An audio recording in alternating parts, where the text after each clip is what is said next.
Welcome back, my friends, to English Listening Podcast 365, the place where you grow real English slowly, clearly, and confidently. I'm Emma Lane.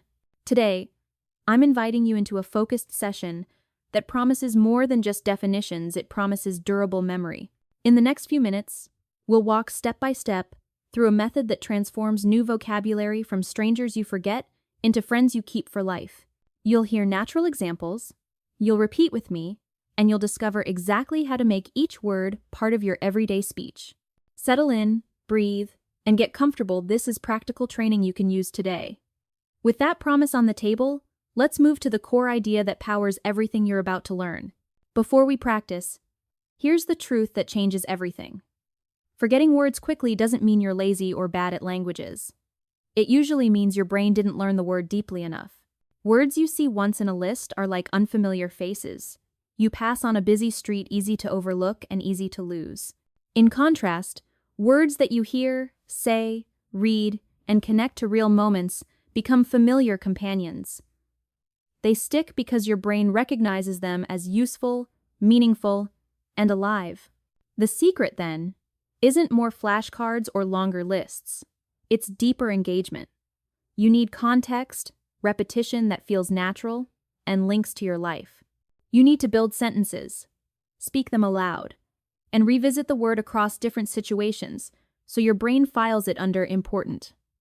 When you do this, you create a strong memory trace, not a faint impression. As we move forward, remember, we're not chasing volume, we're building depth.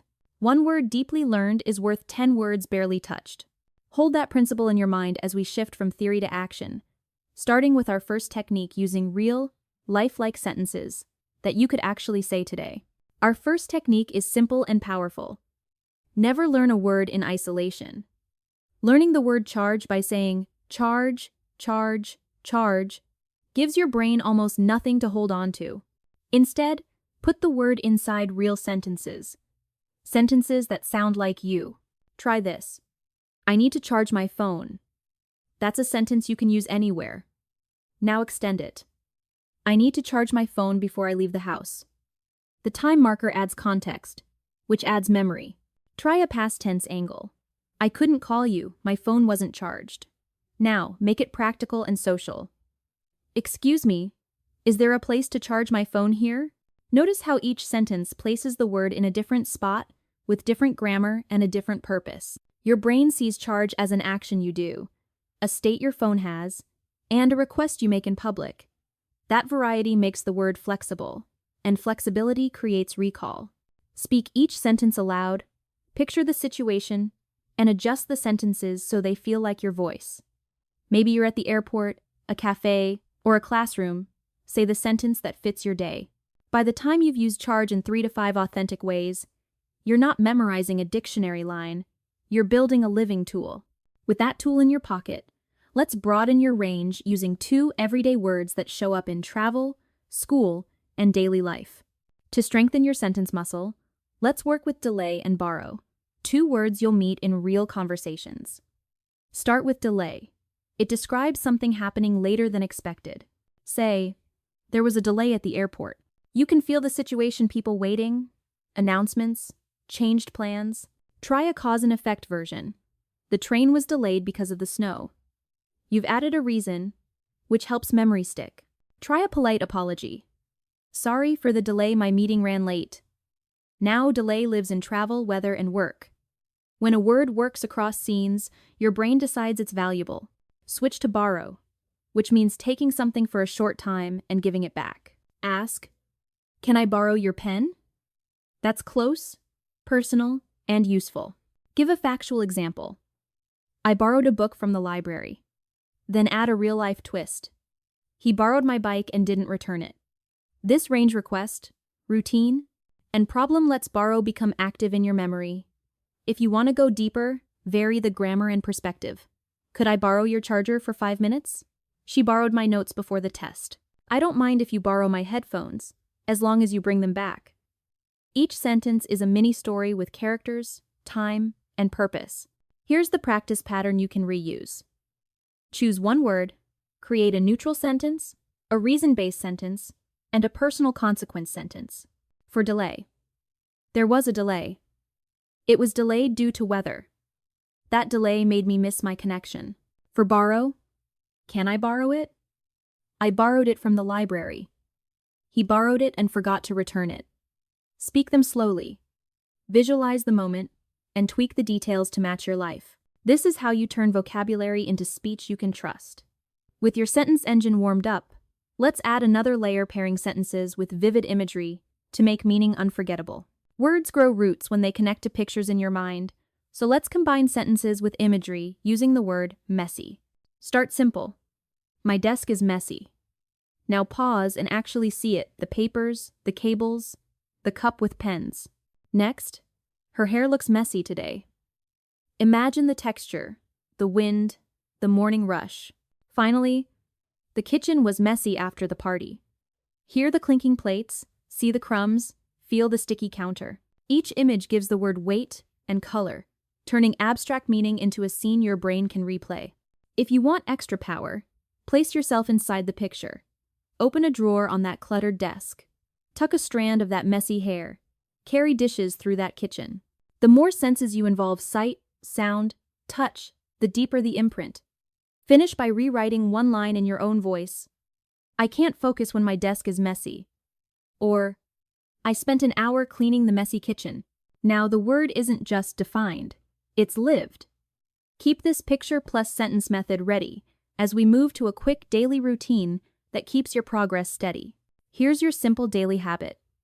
Choose one new word and build 3 full sentences you could honestly say today. Speak them aloud in the morning, again in the evening, and if possible, use one in a real message or conversation. Keep the sentences practical, personal, and different from each other, so your brain meets the word in multiple roles. Write them in a notebook or notes app, and date the page to track your streak. If you're busy, record a 30-second voice note saying the 3 sentences while walking or commuting. 1 word, 3 sentences, 2 times a day, that's it. Tiny actions, repeated, create big memory. With that habit in place, let's add a timing rule that locks new vocabulary in before your brain lets it go. New words fade fast unless you activate them quickly, so follow this rule. Use it within 24 hours. Your brain keeps what you use and discards what you ignore. So give every fresh word a job the same day you meet it. Say the word out loud, write it in your journal, drop it into a text, or record yourself using it in 2 or 3 sentences. Even a brief, imperfect use tells your memory. This matters, save it. If you learn a word in the morning, schedule a quick check-in at night. If you learn it at night, use it the next morning. With timing on your side, let's make words even stickier by tying them to your emotions and real experiences. Meaning becomes magnetic when it touches your life, so we'll personalize vocabulary with emotion using nervous. The word means feeling worried or afraid before something important, but a definition isn't enough, you need a connection. Begin with a clear sentence. I felt nervous before my job interview. Now pause and recall a real moment. The room, the clothes you wore, the heartbeat, the waiting. Next try. I get nervous when I speak in English. If this is true for you, say it slowly and honestly. That truth makes the word yours. Then, he was nervous before the big exam. Picture the clock, the desk, the silence, the pen in his hand. Each sentence attaches to a memory or an image, and memory plus emotion forms a strong anchor. To deepen the connection, talk to yourself with the words, "It's okay to feel nervous, it means I care." Or narrate the moment. I'm nervous, but I can breathe, slow down, and still do this. Add a future frame. Next time I feel nervous, I'll practice 5 minutes and then start. Now the word isn't just a label for a feeling. It's part of your self-talk and your plan. If you keep a journal, write a 2-sentence reflection using nervous whenever that feeling appears. Over time, you'll collect personal lines that make recall automatic. Here's a quick template you can use for any emotion word. 1.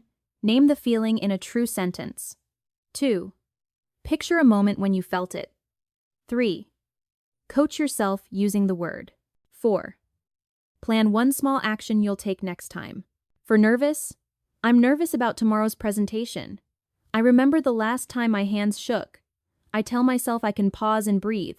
I'll rehearse once after lunch. With the emotion pathway active, let's reinforce your learning with another feeling that many people know well: lonely, so you can see how this personalization works across different moods. Now apply the same personalization to lonely, which means feeling sad because you are alone. Start with a scene. She felt lonely in the new city. You can sense the empty apartment, the unfamiliar streets, the quiet evenings. Turn inward. I sometimes feel lonely when no one is around. If this resonates, say it gently and mean it. Then add a storyline. He moved away and felt very lonely. Notice how the word shifts from description to experience to narrative. To lock it in, connect lonely to actions that counter it. When I feel lonely, I call a friend or step outside for a short walk. Or write a supportive note to yourself. Feeling lonely is a signal to reach out, not a sign that something is wrong with me. By linking the word to your life and your choices, you transform vocabulary into a tool for understanding and expression. With emotion and intention working together, we're ready for a visualization technique that turns words into scenes your mind can replay like a movie. Your brain adores pictures, so let's build a mental movie with climb, which means to go up. Begin with a clear line. I want to climb that mountain. Close your eyes and direct the scene.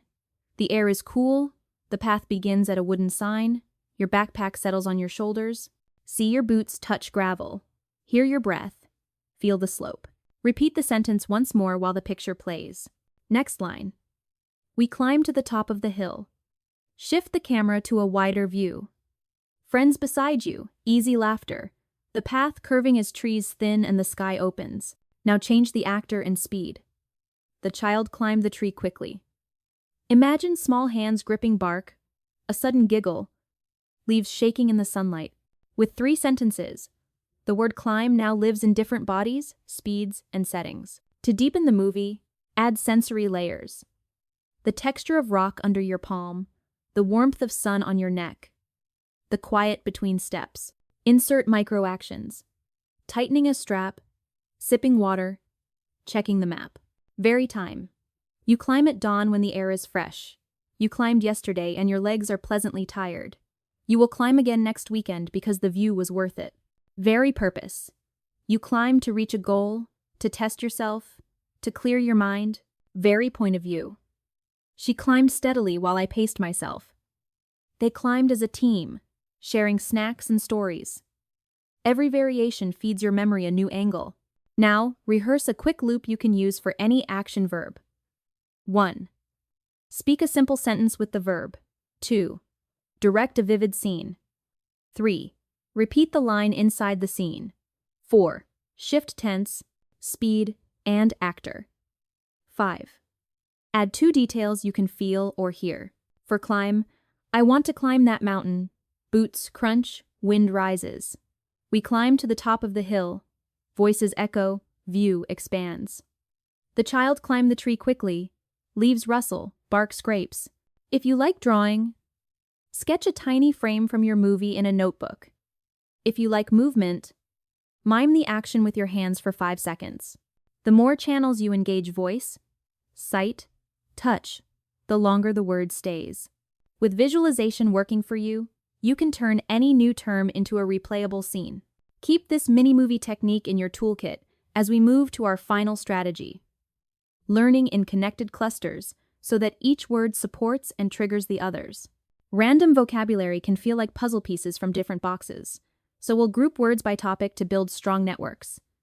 Our theme is weather, and our cluster will include cloudy, breezy, and stormy. Start with cloudy. It's cloudy today. I think it might rain. Picture a soft gray sky, light dimming on your desk, the air heavier than usual. Add a context line. The cloudy morning kept the park quiet. Now move to the breeze, a light, gentle wind. There's a nice breeze this morning. Feel it lift your hair, move the leaves, cool your face. Expand. We opened the windows to let the breeze in. Finally, bring in a storm. Heavy rain, wind, thunder. Say, the storm last night was very loud. Hear the thunder roll, the windows rattle, the rain pound the pavement. To weld the cluster together, Craft a micro story that moves from calm to intense. It was cloudy, the breeze slowed, a storm rolled in with thunder and bright flashes. This 3-byte story creates a timeline your memory can follow. Now add reasons and consequences to deepen connections. Because it was cloudy, we packed umbrellas. When the breeze stopped, the air felt still. During the storm, the power flickered and we lit candles. Switch viewpoints to widen the net. She loves cloudy mornings for reading. He waits for a cool breeze to start running. They watch storms from the porch. By hearing the words together in related scenes, your brain files them under the same tag, making recall faster. Next, practice retrieval by prompts. Ask yourself, what comes with being cloudy? Maybe overcast, drizzle, or shade. Ask, what follows a breeze? Maybe rustling leaves, swinging signs, open curtains. Ask, what warns of a storm? Maybe darkening sky, sudden silence, distant thunder. You're not memorizing lists. You're building a network where one idea lights up the next. For bonus practice, narrate a 1-minute weather report using all 3 words. Good morning, skies are cloudy with a gentle breeze. Expect a late afternoon storm. Record it, play it back, and tweak your phrasing. To transfer the cluster method to other topics, choose 3 to 5 related words and craft a mini story in a familiar setting. At the supermarket, cart, aisle, checkout. At the airport gate, delay, boarding. In your room, desk, shelf, charger. Keep the words near each other in your notebook. Draw small arrows that show sequence or cause, and revisit the set as one. When you practice in clusters, each word supports the others, like friends holding hands. With clustered learning in place, you've seen how single words become stronger inside a story. Let's bring everything together with a final burst of encouragement and a clear plan for what to do next. You've done more than listen, you've practiced, pictured, and personalized. You learned how depth beats exposure, how sentences create living language, how images and emotions anchor memory, how a 24-hour activation locks learning in, and how clusters make recall quick. Starting today, keep the micro challenge. 1 word, 3 sentences, morning and evening. When you meet a new word, use it, feel it, see it, and group it with related words. If you stumble or feel nervous, treat that as a signal to breathe and try one more small step. Your English grows through tiny actions repeated with care. I'm proud of the work you've done here, and I believe in where you're going next. Until our next session, keep listening, keep practicing, and keep building your English one well-lived word at a time. Loved this episode? Share it with a friend, classmate, or family member who's building their English one real-life word at a time. Your share helps them grow and keeps this community thriving. For weekly, slow, clear lessons you can actually use, hit subscribe to English Listening Podcast 365 now. You'll get fresh episodes, practical examples, and micro-challenges delivered automatically. Tap follow, leave a quick review, and join us on the journey one well-lived word at a time. Join today. Free and fun.